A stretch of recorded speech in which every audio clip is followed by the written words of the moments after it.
అష్టమీ చంద్ర విభ్రాజదళిక స్థల శోభిత. అమ్మవారి యొక్క లలాటము అంటే నుదురు గురించి మాట్లాడుతున్నారు.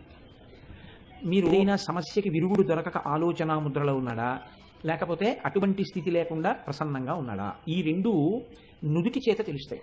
మన నుదురు పుట్టినదాదిగా శరీరం విడిచిపెట్టే లోపల ఎన్ని మాటలో అలా ముడత పడుతుంది, ఎన్ని మాటలో ప్రసన్నంగా ఉంటుంది. దానికి లెక్క లేదు అసలు, ఎన్ని మాటలు ముడత పడుతుందో నుదురు.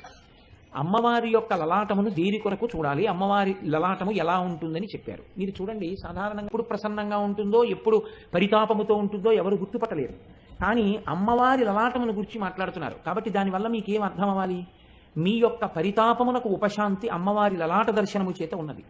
ఎవరికైనా పరితాపం ఉందనుకోండి, ఏదైనా ఆ పరితాపమునకు ఉపశాంతి దేనివల్ల కలుగుతుంది అంటే అమ్మవారి యొక్క లలాట భాగమును తదేకముగా చూసి నమస్కారం చేస్తే వారి పరితాపము ఉపశమిస్తుంది. ఆవిడ యొక్క లలాటం ఎలా ఉంటుంది అంటే మీరు కృష్ణపక్షంలో ఉన్నటువంటి చంద్రబింబంలా ఉంది. ఇప్పుడు కృష్ణపక్షంలో ఉన్న చంద్రబింబాన్ని, అష్టమి నాటి చంద్రబింబాన్ని మీరు బాగా జ్ఞాపకం పెట్టుకుంటే ఆ చంద్రబింబం వంక చూడగానే మీకు అమ్మవారి యొక్క నుదురు కనపడుతుంది. చంద్రబింబం అష్టమి నాటి చంద్రబింబం కానివ్వండి, ఏది కానివ్వండి, చల్లతనాన్ని కలిగి ఉంటుంది. ఆ చల్లతనం ఏదో తెలుసా అండి? పరితాపము చేత వేడి ఉంటుంది, అది తీరిపోతే మనసు చల్లబడిపోతుంది. ఆ చంద్రుడి యొక్క చల్లతనమే మీరు కృష్ణపక్షంలోని అష్టమి నాటి చంద్రబింబంలో అమ్మవారి యొక్క లలాటమును చూడగలిగితే ఉత్తర క్షణంలో మీకు పోయిన పరితాపం, మీ పాపం నశించిపోయిందన్నమాట.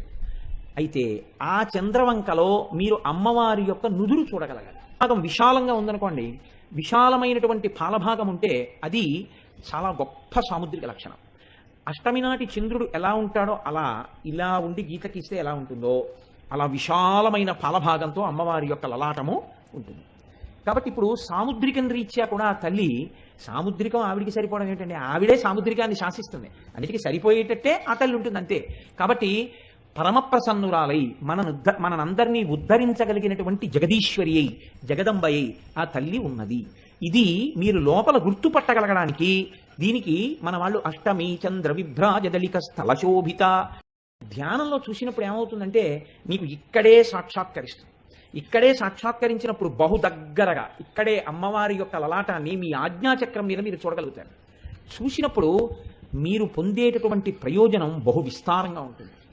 కనుక ఆ అమృతపు జల్లు, ఆ చల్లతనం మీ మీద పడుతుంది. ఆ పడినప్పుడు మీరు ఎంతటి వైభవాన్నైనా పొందుతారు. లలితా సహస్రానికి ఉన్నటువంటి గొప్పతనం ఏంటంటే ఏ నామం అయినా మిమ్మల్ని ఉద్ధరిస్తూ ఉంటుంది. ఆ నామాన్ని అనుసంధానం చేసుకోవడం చేత కావాలి. అది చేతకానంతసేపు అది అమ్మవారికి నామం అని అనుకుంటే అంతకన్నా అప్రయోజనమైనటువంటి విషయం ఇంకోటి ఉండదు.